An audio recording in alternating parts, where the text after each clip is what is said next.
The Barber's Secret by John Josiah. Uzodinma was a quiet young man with dreams far bigger than his pocket. Life had not been kind to him. His parents had died when he was just 15, leaving him to face the world alone. His relatives turned their backs on him, whispering that he was a burden. Still, Uzodinma refused to give up. He had a small barbing skill. He learned it from his late father. And with that, he opened a tiny shop in front of an old building in town. The shop was made of wooden planks, with a flickering bulb and a broken mirror that barely stood on the wall. Despite his efforts, life only got harder. Customers were few, and most days he made just enough to buy gari and water. His clothes were old and faded. He wore the same shirt almost every day. Yet, deep inside, he carried hope that one day, life would smile on him. One rainy afternoon, when business was slower than usual, a black SUV stopped in front of Uzodinma's shop. A tall, well-dressed man stepped out. His name was Chief Odenigbo, a wealthy politician known for his power and mystery. "Are you the barber?" Chief Odenigbo asked, his deep voice echoing through the small shop. "Yes, sir. Please, have a seat," Uzodinma replied nervously. After his haircut, the chief smiled. "You have good hands," he said. "Tell me, young man, are you making enough money from this?" Uzodinma hesitated. "Not really, sir. I'm just trying to survive." The chief leaned closer. "What if I told you I can change your life?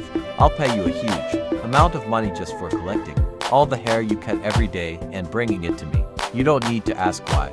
Just do your job, and your life will never remain the same." Uzodinma froze. It sounded strange, but the promise of wealth clouded his judgment. After nights of thinking and battling his conscience, poverty whispered louder than reason. He accepted. From that day, Uzodinma's shop changed. He reduced his prices so low that people started flooding in.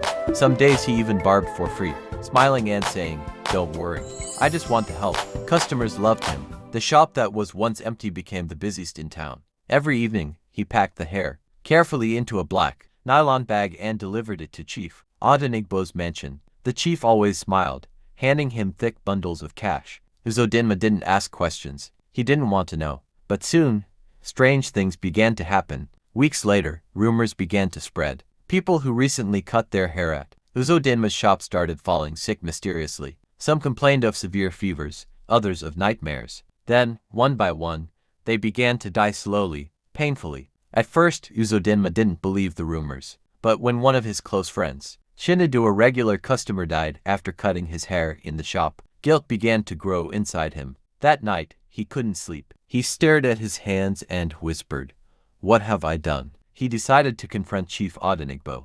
When Uzodinma arrived at the chief's mansion, Chief Odenigbo was chanting incantations over a basin full of hair Uzodinma had brought. Uzodinma's heart pounded. "So it's true. You're using them for rituals." The chief turned slowly, his eyes red and cruel. "You wanted money, didn't you? You think wealth comes without sacrifice. You are part of this now, boy. Leave, and you die like the rest." Terrified, Uzodinma ran out into the night. Guilt consumed him. He couldn't eat or sleep. Finally, he went to the police and confessed everything. With his statement, the police stormed Chief Odenigbo's mansion. What they found shocked the entire community: hair bags stored in hundreds, charms, and even a hidden ritual chamber. The news spread like wildfire. Chief Odenigbo was arrested, and Uzodinma was taken too, though he cooperated fully. During the trial, he wept bitterly, telling the court how poverty and desperation had pushed him into the hands of evil. Chief Odenigbo was sentenced to life imprisonment. Uzodinma received a lighter sentence for cooperating, but his guilt stayed heavier than any punishment. While in prison, he gave his life to God and began teaching other inmates the dangers of greed and desperation. "Evil may promise quick wealth," he said. When he was finally released years later, Uzodinma returned to his village not as a barber, but as a preacher. He opened a small center to help poor youths learn skills and stay away from crime. His past haunted him, but he used it as a warning to others. Not every blessing is from God, and not every opportunity is worth the price.